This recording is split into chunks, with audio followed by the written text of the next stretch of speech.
Hi welcome to all my viewers. तो आज हम लेकर के आए हैं सेट्स का लेक्चर नंबर 5। इससे पहले हमने सेट्स के 4 वीडियो दे रखा है, और अगर आपने उस वीडियो को नहीं देखा हो तो इसी वीडियो के डिस्क्रिप्शन बॉक्स में मैंने लिंक दिया है, आप क्लिक करके उस वीडियो को देख सकते हैं। तो आज हम बात करेंगे complement of a set, De Morgan's law और कॉम्प्लीमेंट ऑफ सेट्स के कुछ ऑपरेशंस और उसके प्रॉपर्टीज़ की। ठीक है, तो चलिए शुरू करते हैं आज का वीडियो। तो समझते हैं कि कॉम्प्लीमेंट ऑफ अ सेट होता क्या है, किसी सेट्स का कॉम्प्लीमेंट क्या होता है।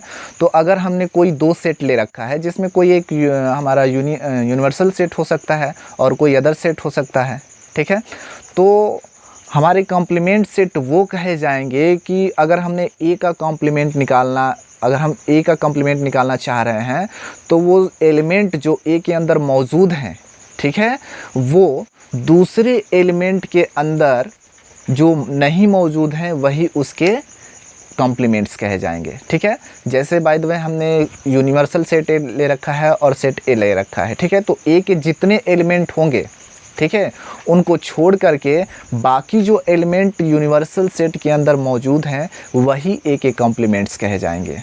ठीक है, समझते हैं इसको। जैसे हमने कोई सेट यू ले रखा है, ठीक है, इसके एलिमेंट हैं आपके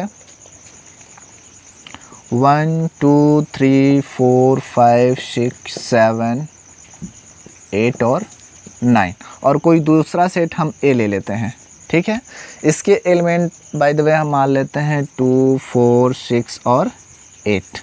ठीक, तो ए, अगर हम ए का कॉम्प्लीमेंट निकालना चाहें तो कॉम्प्लीमेंट का मतलब होता है, हम सिंपली इस तरीके से रिप्रेजेंट करते हैं कॉम्प्लीमेंट्स को। ठीक है, तो अगर ए का कॉम्प्लीमेंट निकालना चाहें तो हम u माइनस ए कर सकते हैं। ठीक है, u माइनस ए का मतलब होता है ए का कॉम्प्लीमेंट्स। इसका मतलब u के अंदर में से हम माइनस करते हैं, u के एलिमेंट में से हम माइनस करते हैं ए के एलिमेंट को, तो बाकी जो एलिमेंट u के अंदर बचेंगे वही इस ए के कॉम्प्लीमेंट्स कहे जाएंगे। ठीक है, तो ध्यान दीजिए, जैसे 2 से 2 कैंसिल आउट हो गया, 4 से 4 माइनस करेंगे ख़त्म, 6 से 6 नहीं बचेगा, 8 से 8। ठीक है, तो बाकी जो u के अंदर एलिमेंट बचे हुए हैं वही ए के कॉम्प्लीमेंट्स कहे जाएंगे। जैसे 1 हो गया, 3 हो गया, 5 हो गया, 7 9। ठीक है, ध्यान दीजिए कि अगर ए के अंदर एलिमेंट कोई बचा है तो उसको इसके अंदर नहीं लिखते।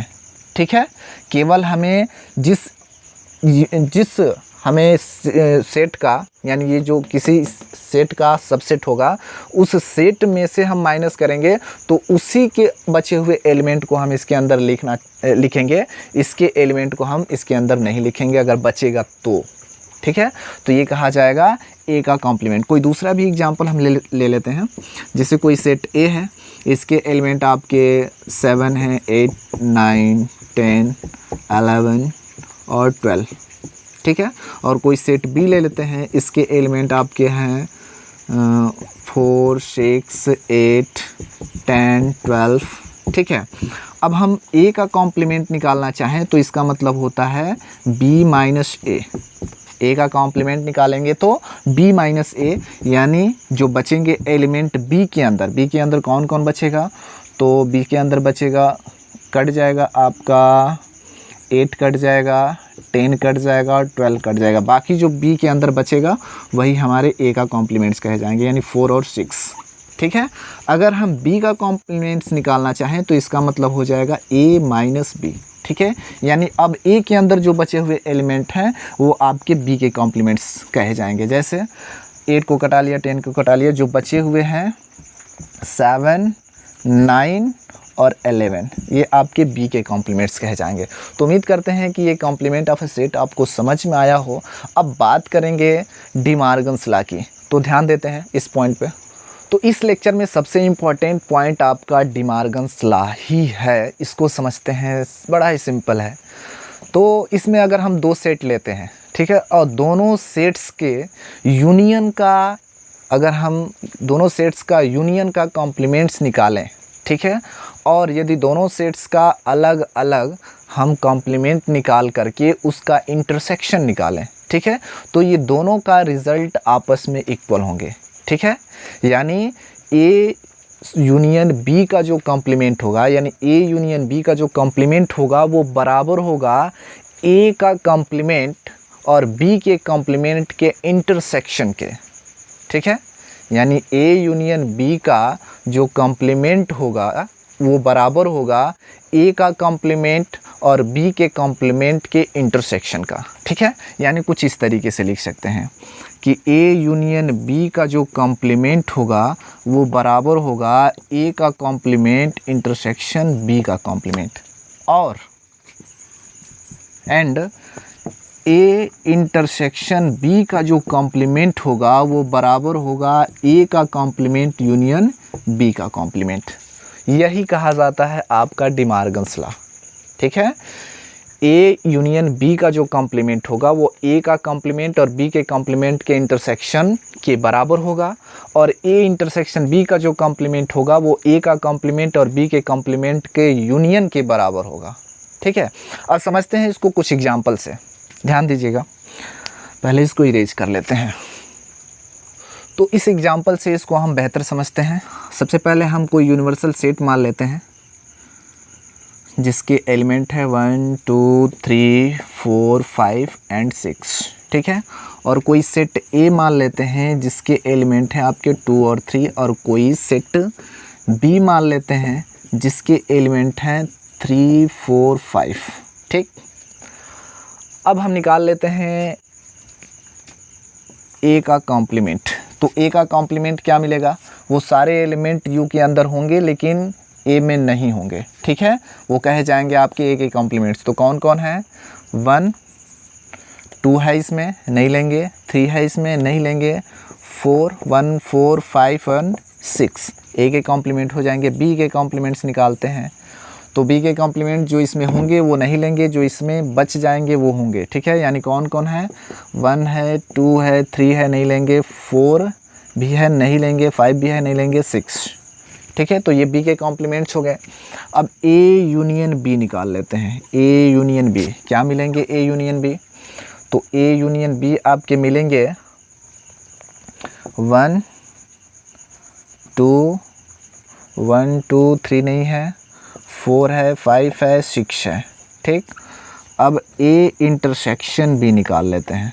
ए इंटरसेक्शन बी क्या मिलेंगे, ए इंटरसेक्शन बी यानी कॉमन वैल्यू कौन कौन से हैं, 1 है और 6 है। ठीक, अब सॉरी इस पॉइंट में थोड़ा सा मिस्टेक है। ए यूनियन बी हमें चाहिए तो हो जाएगा 2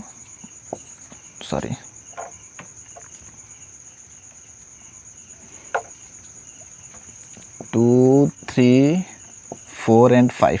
ठीक है, और ए इंटरसेक्शन बी में आपका हो जाएगा, सॉरी इसमें भी मिस्टेक है, तो ए इंटरसेक्शन बी में आपके कॉमन पॉइंट्स हैं 3 केवल। ठीक है, तो ए इंटरसेक्शन बी निकल गया। अब हमें निकालना है ए यूनियन बी का कॉम्प्लीमेंट्स। ए यूनियन बी का कॉम्प्लीमेंट्स हम निकालें तो इसके एलिमेंट क्या क्या मिलेंगे, ए यूनियन बी ये है और इसका कॉम्प्लीमेंट ध्यान दीजिए, तो इसमें से इसको हम माइनस करें तो क्या बचेगा, 1 बचेगा, 2 3 4 5 है, 2 3 4 5 है, 6 बच जाएगा। ठीक है, और ए इंटरसेक्शन बी का कॉम्प्लीमेंट निकालें तो इंटरसेक्शन ये है और ये। ठीक है, इसमें से हम निकालें तो 3 इसमें से कट जाएगा, बचेगा क्या, बच जाएगा 1 2 3 है, 4 5 एंड 6। ठीक है, अब नेक्स्ट पॉइंट हमें करना है ए का कॉम्प्लीमेंट और बी कॉम्प्लीमेंट का हमें इंटरसेक्शन निकालना है। ए कॉम्प्लीमेंट और बी कॉम्प्लीमेंट का इंटरसेक्शन, तो ए का कॉम्प्लीमेंट और बी का कॉम्प्लीमेंट का इंटरसेक्शन निकाले तो क्या मिलेगा, कॉमन पॉइंट्स इसमें कौन है, 6 और 1, यानी इसके एलिमेंट हो जाएंगे 1 और 6। ठीक है, अब निकालते हैं ए का कॉम्प्लीमेंट यूनियन बी का कॉम्प्लीमेंट। ठीक है, तो इसके एलिमेंट आपके क्या मिलेंगे, ए और बी कॉम्प्लीमेंट्स के यूनियन अगर हम निकालें तो मिलेगा 1 2 4 5 एंड 6। ठीक है, अब देखते हैं इस चीज़ को, तो हमें दिखाना है कि ए यूनियन बी का जो कॉम्प्लीमेंट है वो बराबर है ए यूनियन ए का कॉम्प्लीमेंट इंटरसेक्शन बी का कॉम्प्लीमेंट। क्या ऐसा है क्या? तो ए यूनियन बी का कॉम्प्लीमेंट हमने निकाल रखा है, क्या मिला है 1 और 6 इसके एलिमेंट हैं, और ए का कॉम्प्लीमेंट और बी का कॉम्प्लीमेंट का इंटरसेक्शन हमें मिला है 1 और 6। तो यहाँ चीज़ हम देख रहे हैं कि दोनों इक्वल हैं, ठीक है। नेक्स्ट पॉइंट हमें दिखाना है ए और बी का इंटरसेक्शन का कॉम्प्लीमेंट और ए यूनियन बी का कॉम्प्लीमेंट। देखते हैं ए और बी का इंटरसेक्शन का कॉम्प्लीमेंट हमें मिला है 1 2 4 5 और 6, ठीक। और ए और बी, ए का कॉम्प्लीमेंट यूनियन बी का कॉम्प्लीमेंट्स हम देखें तो इसमें मिला है 1 2 4 5 और 6। तो यहाँ भी ये वैल्यूज़ बराबर हैं, ठीक है। तो इस तरीके से हमने देखा कि ये जो आपके इक्वेशंस दिए गए हैं, ठीक है, वो आपको यहाँ पे वैल्यू रखने पे सेटिस्फाई कर रही है, ठीक है। तो इस तरीके से हमने डी मॉर्गन्स लॉ को प्रूफ करके देखा, ठीक है। अब नेक्स्ट पॉइंट अब हम बात करते हैं some properties of operation of complements पे, ठीक है। चलिए, तो प्रॉपर्टीज़ ऑफ कॉम्प्लीमेंट सेट्स में हम सबसे पहले बात करेंगे कॉम्प्लीमेंट्स लॉज की, या लॉज ऑफ कॉम्प्लीमेंट्स कह सकते हैं। तो लॉज ऑफ कॉम्प्लीमेंट्स में 2 आते हैं, ध्यान दीजिएगा। लॉज ऑफ कॉम्प्लीमेंट, इसमें सबसे पहले हम बात करते हैं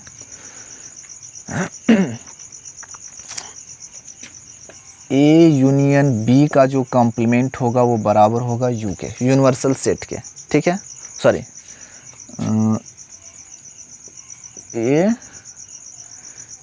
ए और ए कॉम्प्लीमेंट्स का जो यूनियन होगा, ठीक है, वो बराबर होगा आपके यू के।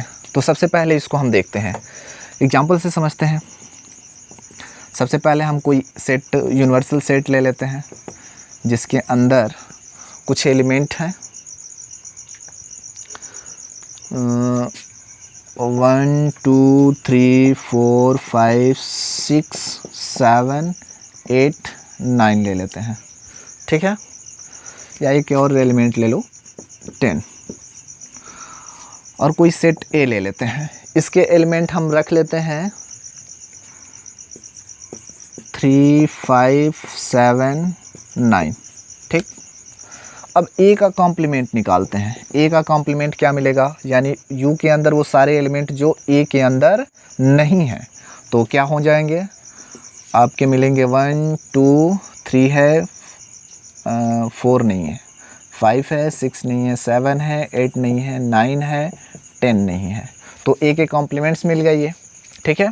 अब हमें क्या बताने हैं, ए यूनियन बी का, सॉरी ए यूनियन ए का कॉम्प्लीमेंट्स, ये निकाल लेते हैं। ए यूनियन ए का कॉम्प्लीमेंट्स निकाल लेते हैं, ठीक है। तो ए का एक ए सेट ये रहा और ये रहा, ठीक है। इसके आपके यूनियन क्या मिलेंगे, तो इसके यूनियन मिल जाएंगे 1 2 3 4 5 6 7 8 9 10, ठीक है। यानी दोनों एलिमेंट ए और कॉम्प्लीमेंट ए के, ठीक है। अब ध्यान दें कि ए यूनियन ए कॉम्प्लीमेंट्स का जो हमें एलिमेंट्स मिले हैं वो कुछ यूनिवर्सल सेट से मैच कर रहा है कि नहीं कर रहा है, ऑफ कोर्स कर रहा है। तो हम लिख सकते हैं कि ए यूनियन ए कॉम्प्लीमेंट्स जो है वो यू के बराबर है।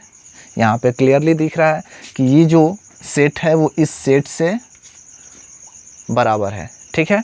तो इस तरीके से हम कह सकते हैं कि ए यूनियन ए का जो कॉम्प्लीमेंट होगा वो बराबर होगा यूनिवर्सल सेट के, यानी यू के, ठीक है। नेक्स्ट पॉइंट देखते हैं। तो नेक्स्ट पॉइंट है हमारा ए इंटरसेक्शन ए कॉम्प्लीमेंट बराबर 5, ठीक है। इसको प्रूफ करते हैं। वही सेट लेते हैं, हमारा कोई यूनिवर्सल सेट है जिसके एलिमेंट है 1 2 3 4 5 6 7 8 9 और 10, ठीक है।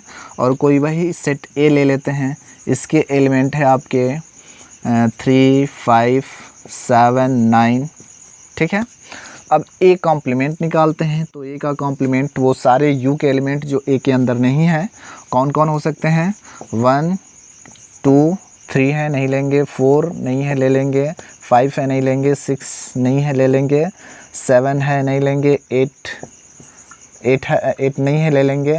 9 है, नहीं लेंगे। 10 ले लेंगे। ठीक है, तो ए के कॉम्प्लीमेंट्स मिल गए। अब ए इंटरसेक्शन ए का कॉम्प्लीमेंट्स हम निकालें। ए इंटरसेक्शन ए का कॉम्प्लीमेंट्स यानी ए और ए कॉम्प्लीमेंट के वो कॉमन एलिमेंट कौन कौन है? कॉमन एलिमेंट तो हम देख रहे हैं कि इसमें और इसमें कोई कॉमन एलिमेंट नहीं है, यानी क्या है? फाई, यानी एम्प्टी सेट है। या तो ऐसे रिप्रेजेंट कर लें या तो ऐसे रिप्रेजेंट कर लें। ठीक है, तो हमें यहाँ पे चीज़ें मिल गई इसके बराबर। ठीक है, तो इस तरीके से हम इन दोनों लॉज ऑफ कॉम्प्लीमेंट्स को प्रूफ किया। नेक्स्ट पॉइंट देखते हैं। अब नेक्स्ट पॉइंट हम देखेंगे लॉज ऑफ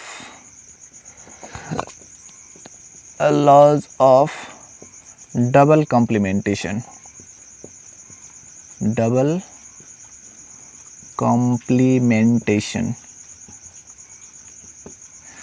ठीक है, इसमें क्या होता है? डबल कॉम्प्लीमेंटेशन में ए का कॉम्प्लीमेंट जो होगा वो उसके कॉम्प्लीमेंट ए के बराबर होगा।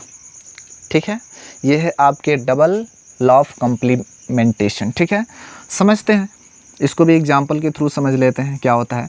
जैसे हमने कोई यूनिवर्सल सेट ले लिया और इसके एलिमेंट आपके 1 2 3 4 5 6 7 8 9 ले लेते हैं।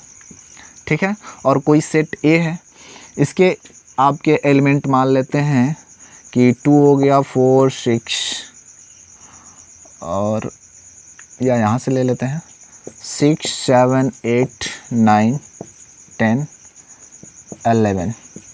ठीक, अब हम ए का कॉम्प्लीमेंट निकालते हैं। तो ए का कॉम्प्लीमेंट निकालने का मतलब वो यू के सारे एलिमेंट जो ए के अंदर नहीं है।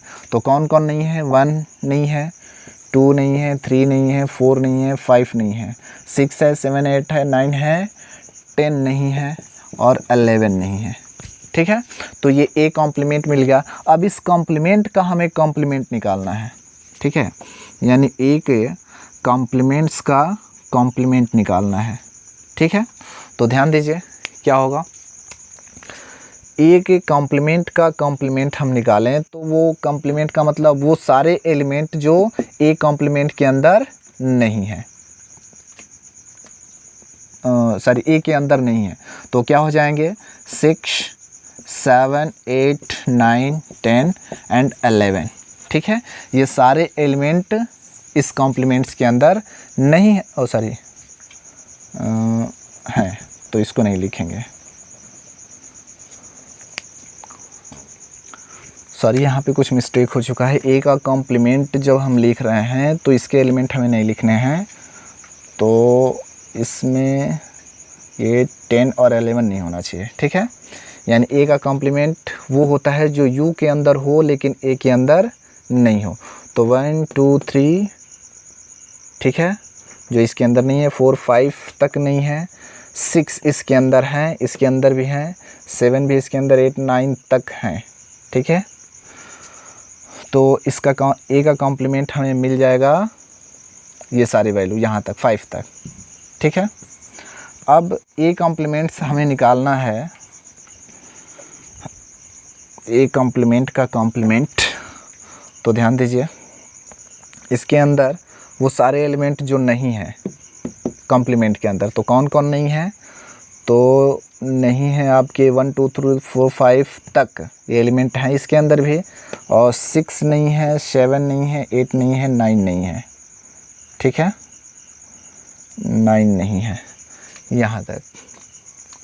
ठीक, सॉरी, तो एक बार इसको फिर से देख लीजिए। तो ए कॉम्प्लीमेंट का हम कॉम्प्लीमेंट निकालेंगे तो इसमें 9 और 10 भी बच रहा है और 11 भी बच रहा है। ठीक है, तो इस तरीके से हमने देखा कि ए कॉम्प्लीमेंट का कॉम्प्लीमेंट जो है वो ए के बराबर आ रहा है। तो इस तरीके से हम कह सकते हैं कि ए कॉम्प्लीमेंट का जो कॉम्प्लीमेंट होगा वो ए के बराबर होगा। इस तरीके से हम लॉज ऑफ डबल कॉम्प्लीमेंट्स को प्रूफ कर सकते हैं। अब देखते हैं नेक्स्ट पॉइंट। नेक्स्ट पॉइंट समझते हैं law of empty point. Law of empty point, sorry law of empty set. ठीक है, ध्यान दीजिए, अगर हम कोई यू सेट ले लें जिसके अंदर कोई एलिमेंट है 1 3 5 7 इस तरीके से, ठीक है, और कोई सेट ए ले लें जो कोई एम्प्टी सेट है, एम्प्टी सेट को या तो इस तरीके से या तो इस तरीके से रिप्रेजेंट कर सकते हैं। ठीक है, तो अब हम ए का कॉम्प्लीमेंट निकालें तो इसका मतलब फाई का कॉम्प्लीमेंट। ठीक, अब ए का कॉम्प्लीमेंट निकालें तो क्या होगा कि वो सारे एलिमेंट जो यू के अंदर हो लेकिन ए के अंदर ना हो, तो वो कौन कौन से एलिमेंट है 1 3 5 और 7। ठीक है, तो हमने देखा कि ए का जो कॉम्प्लीमेंट है वो किसके बराबर आ रहा है, फाई के, और फाई जो है वो बराबर आ रहा है किसके, यूनियन के। ठीक है, तो हम कह सकते हैं कि फाई का जो कॉम्प्लीमेंट होगा वो यूनियन के बराबर होगा। ठीक है, नेक्स्ट पॉइंट बात करते हैं लॉ ऑफ यूनिवर्सल सेट की। लॉ ऑफ यूनिवर्सल सेट, ध्यान दीजिए, तो अगर कोई हम यू सेट मान लेते हैं जिसके अंदर कुछ एलिमेंट है 1 2 3 और 4, ठीक है, और एक सेट और हम मान लेते हैं जो ए है और इसके एलिमेंट जो है वो एम्प्टी सेट हैं। ठीक, अब यदि हम ए का यू का अगर हम कॉम्प्लीमेंट निकालना चाहें तो इसका मतलब वो ए के सारे एलिमेंट जो यू के अंदर नहीं है, तो इस ए के अंदर क्या है, वही फाई है। ठीक है, तो हमने देखा कि फाई जो है वो क्या है, यू के कॉम्प्लीमेंट्स के बराबर है, तो इस तरीके से इसे भी हम रिप्रेजेंट कर सकते हैं। ठीक है, तो इस तरीके से हमने इस लेक्चर को कंप्लीट किया। अब नेक्स्ट हम कुछ ऑपरेशंस की बात करेंगे या कुछ मैथमेटिकल्स प्रॉब्लम्स की बात करेंगे नेक्स्ट वीडियो में। आज के लिए बस इतना ही, थैंक यू।